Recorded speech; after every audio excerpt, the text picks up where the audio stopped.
Assalamualaikum everyone. Welcome back to my YouTube channel Unani Connect. Myself Sayyida Sama Moini.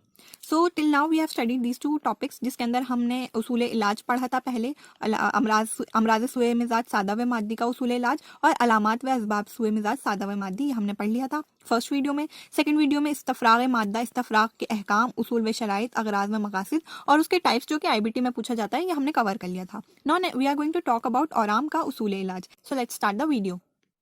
औराम, सबसे पहले औराम के बारे में जानते हैं। औराम क्या होता है? औराम जो है लफ्ज़ वरम से बना है और वरम उसको कहते हैं जो एक गैर तबी उभार होता है हमारी जिल्द पर, उसे हम औराम कहते हैं। ठीक है, औराम जो है एक किस्म का मर्ज मुरक्कब है। मर्ज मुरक्कब दो तरह के मर्ज होते हैं, एक होते हैं मुफरत और एक होते हैं मुरक्कब। मर्ज मुफरत में क्या होता है? तीन चीज़ें होती हैं, एक सुए मिजाज, सुए तरकीब और तफर्रिक़े इत्तिसाल। ठीक है, ये तीन चीजें होती हैं, ये हमने ओल्ड पैथो में पढ़ा था। जिन भी चीजों में वो तमाम चीजें जिनके अंदर ये तीनों पाई जाएं उन्हें मुरक्कब कहते हैं। और तो ये एक किस्म का मर्ज मुरक्कब है जिसके अंदर सुए मिजाज, सुए तरकीब और तफर्रिक़े इत्तिसाल तीनों चीजें पाई जाती हैं। तो इसकी डेफिनेशन क्या हुई? इसकी डेफिनेशन हुई जिस्म की सतह का एक गैर तभी उभार का एक गैर तबई उभार। ठीक है, और इसके अलावा ये एक किस्म का मर्ज़े मुरक्कब है। मर्ज़े मुरक्कब मैंने आपको बता ही दिया जिसके अंदर ये तीनों चीज़ें होती हैं। अब बात करते हैं इसके टाइप्स के बारे में। तो बेसिकली इसको जो है मिजाज के बेसिस पे दो उसमें बांटा गया है, या तो वो हार होगा या फिर वो बारिद होगा, यानी गर्म या फिर सर्द। इसके अलावा उसके अलावा क्या होता है? मिजाज के बेसिस पे दो हो गए, हार और बारिद। और इसके अलावा मियाद के एतबार से जो हैं वो भी दो तरह के होते हैं, हाद और मुज़मिन। और दबाजत के एतबार से इसकी दो किस्में होती हैं। ठीक है, एक तो होगा क्या? सुल्बिया, और एक होगा रीही या फिर नफखिया। तो ये जो सुल्बिया होता है ये सख्त होता है और ये जो रीहिया होता है इसके अंदर हवा होती है। ठीक है, अब बात करते हैं एक एक करके इनके बारे में। सबसे पहला है हमारा वरम हाद, उसे हम वरम हाद भी कहते हैं। ठीक है, इसको हम वरम हाद इसलिए कहते हैं, जो दलील है इसकी वरम हाद कहने की वो ये है कि जो हमारा वरम बारिद था वो उसे हम वरम मुज़मिना भी कहते हैं। तो क्योंकि वरम बारिदा जो है वो मुज़मिना है इसलिए वरम हार को हमने हाद कंसिडर कर लिया है यहाँ पे। लेकिन किसी भी किताब में मैंने ढूंढा, मुझे कहीं पे भी वरम हाद नहीं मिला कि क्या होता है, कैसा होता है, उस बारे में नहीं मिला। तो इसलिए इस वजह से जब मैंने अपने टीचर से पूछा तो उन्होंने मुझे बताया कि वरम हार जो होता है उसी को हम वरम हाद भी कंसिडर करते हैं। ठीक है, वरम हाद का मतलब मैं आपको बताना चाहूंगी। वरम हाद का मतलब होता है एक्यूट, जो हमारे वरम होते हैं ना, एक्यूट इन्फ्लेमेशन, उसे हम वरम हाद कहते हैं। ठीक है, अब इसके बारे में बात करते हैं ये होता क्या है। तो वरम हाद जो होता है या वरम हार जो होता है उसे हम क्या, और दूसरा नाम क्या देते हैं? उसका दूसरा नाम होता है इल्तिहाब।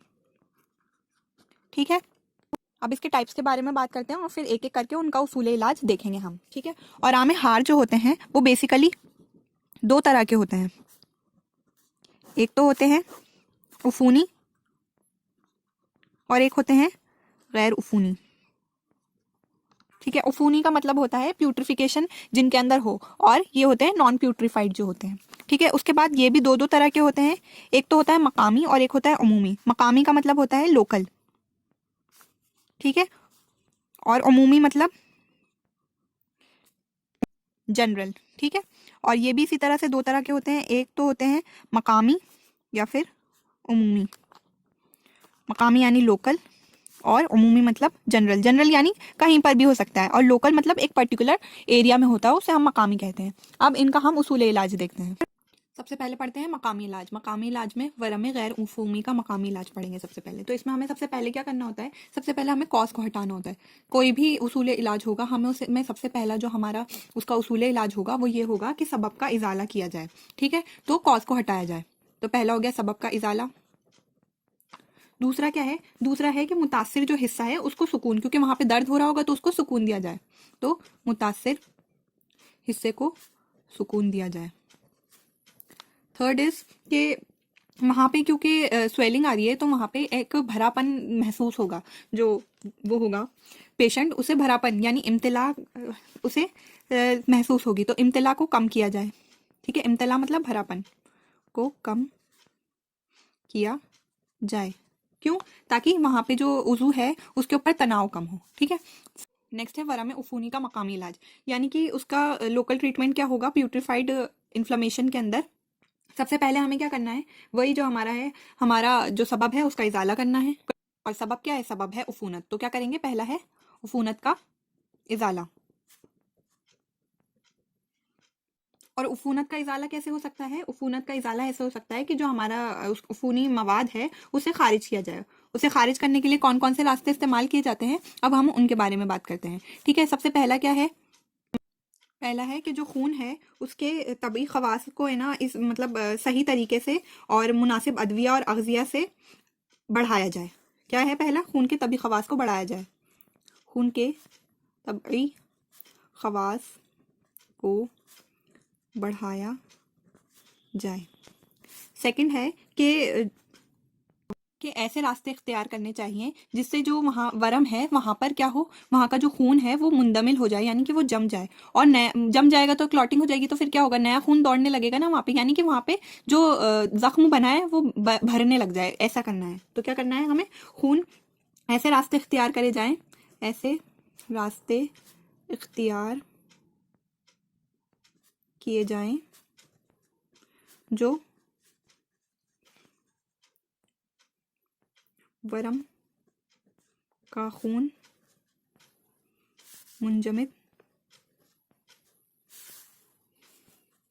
कर दें और ताज़ा खून दौड़ने लगे। थर्ड है हमारा कि जो हमारा मुतासिर हिस्सा है उसे हम सुकून पहुंचाएं और ज़्यादा उसे हरकत ना दें, क्योंकि अगर हम हरकत देंगे तो उसके अंदर असमियत जो है वो फैल सकती है। तो थर्ड है हमारा हरकत ना दें, या पूरा खुद लिखिएगा कि मुतासिर हिस्से को हरकत ना दें, आराम दें, सुकून दें। ठीक है, फोर्थ है मुफत्ते उरूक अदविया का इस्तेमाल। मुफत्ते यानी खोलने वाली, उरूक यानी जो आर्टरीज होती हैं उन्हें खोलने वाली, जो वेसल्स होती हैं उन्हें खोलने वाली, उरूक मतलब वेसल्स, तो मुफत्ते उरूक। और फिर फिफ्थ है हमारा नतूलात का इस्तेमाल किया जाए। नतूलात का मतलब होता है गर्म पानी से सेक करना। ठीक है, तो गर्म पानी से सेक करना चाहिए ताकि जो भी उफूनी मवाद हो वो निकल जाए। और है ना, इस अमल को हमें बहुत ही एहतियात के साथ और सफाई के साथ करना चाहिए, और उसके बाद मरीज की मरहम पट्टी कर देनी चाहिए। नेक्स्ट है हमारा वरम उमूमी इलाज, और उमूमी इलाज में हम क्या करेंगे, वरम गैर उफूनी का उमूमी इलाज करेंगे। जो नॉन प्यूट्रीफाइड इन्फ्लेमेशन होते हैं उनका जनरल ट्रीटमेंट हम इसमें देखने हैं। तो ये जो तदाबीर हैं, क्योंकि इसके अंदर उफूनत तो है नहीं, तो हमें क्या करना है, सिर्फ सबब का इजाला करना है। तो सबब का इजाला बहुत सारी तदाबीर के जरिए किया जा सकता है। ठीक है, और इसके लिए हमें एक चीज़ का ध्यान रखना चाहिए कि जो मरीज़ है वो कवी हो और उसके अंदर खून का दबाव हो अच्छा खासा। ठीक है, उसके लिए कौन कौन सी जो है तदाबीर इख्तियार की जाती हैं। पहला तो है तारीख, जिससे क्या होता है, जिल्द का फैल बढ़ जाता है, यानी कि पसीना लाना। तारीख का मतलब होता है पसीना लाना। दूसरा है इसहाल आप जानते ही हैं, जिससे क्या होता है, आंतों का फैल बढ़ जाता है। इसहाल यानी बहुत ज़्यादा मोशन होने लग जाते हैं आंतों के अंदर। इदरार भी आप जानते हैं, जिससे गुर्दों का फैल बढ़ जाता है, जो मतलब बॉल का इदरार होता है, यूरिन निकालने को कहते हैं इदरार। फोर है फसद यानी खून को निकालना वेसल्स से। ठीक है, नेक्स्ट है कि अगर ऐसा हो कि जो मरीज है वो कवी नहीं है, ये तो हमने कवी मरीजों के अंदर करना है। अगर मरीज कवी नहीं है तो हमें क्या करना है, हमें उसे कवी बनाना है। तो उसके लिए कौन कौन सी तदाबीर इख्तियार करनी है, चलिए देखते हैं। ठीक है, तो अगर मरीज ज़ईफ हो यानी कि मरीज अगर कमज़ोर हो तो हमें क्या करना चाहिए, तीन चीज़ों का ध्यान रखना चाहिए। एक तो ये कि उसे हम अच्छी ग़िज़ा दें, और काफ़ी ग़िज़ा दें, इतना कि वो अपने आप को कवी कर सके। ठीक है। दूसरा ये है कि तीमारदारी जो है वो एहतियात के साथ की जाए। और थर्ड ये है कि हमें जो ऐसी दवाओं का इस्तेमाल कराना चाहिए जो मरीज़ को मुहर्रिकात होती हैं और मुकव्वियात होती हैं, यानी क़ुव्वत बख्शने वाली। ठीक है। तो ऐसी दवाओं का इस्तेमाल कराना चाहिए। तो ग़िज़ा अच्छी होनी चाहिए। ठीक है। और क्या, तीमारदारी इख्तियार करके एहतियात के साथ करनी चाहिए और मुहर्रिकात और मुकव्वियात का इस्तेमाल करना चाहिए। ठीक है। नेक्स्ट अब हम बात करते हैं वरम उफूनी का उमूमी इलाज। तो नेक्स्ट है हमारा वरम उफूनी का उमूमी इलाज। वरम उफूनी का उमूमी इलाज में क्या होता है, इसके अंदर बुखार आ जाता है और बुखार आना जो होता है वो अच्छा समझा जाता है इस वरम के इजाले के लिए। ऐसा क्यों? क्योंकि इसके अंदर बहुत सी बार ऐसा होता है कि ऐसे चेंजेस आते हैं बॉडी के अंदर जो कि इसके जो सम्मी मवाद होते हैं उसको निकालने में हमारी मदद करते हैं। तो इसके अंदर हमें पहला चीज़ हम क्या देखेंगे कि हमें इसके अंदर ट्रीटमेंट ऐसे प्रॉपर देना नहीं है। मुबर्रिदात यानी बरूदत देने वाली जो दवाएं हैं, यानी कि सर्द दवाएं जो हैं वो तब तक हमें इस्तेमाल नहीं करानी है जब तक क्या हो, जब तक पहला तो इसका नो ट्रीटमेंट। ठीक है। नो ट्रीटमेंट क्यों, इसकी वजह मैं आपको बता चुकी हूँ। दूसरा ये है कि हमें मुबर्रिदात का इस्तेमाल तब तक नहीं कराना चाहिए जब तक कि बहुत ज़्यादा हरारत ना हो। तो मुबर्रिदात का इस्तेमाल ध्यान से कराना चाहिए। ठीक है। और थर्ड मैंने आपको बताया कि जो मरीज होगा उसे हमें अच्छी लतीफ़ ग़िज़ाएं देनी चाहिए। लतीफ़ ग़िज़ा देनी चाहिए। ये हो गया इसका वरम हमारा और आमे हार। तो आई गेस आज का वीडियो काफ़ी लॉन्ग हो गया है। तो वरम जो है हमारा बारिदा और उसके अलावा उसे हम मुज़मिना भी कहते हैं, उसके अलावा जो दो और हैं वो भी हम नेक्स्ट वीडियो में, सुलबा और रिहिया, उन्हें हम नेक्स्ट वीडियो में कवर कर लेंगे इंशाल्लाह। अगर आपको मेरा चैनल और मेरा कंटेंट अच्छा लगा हो तो please like, subscribe and share.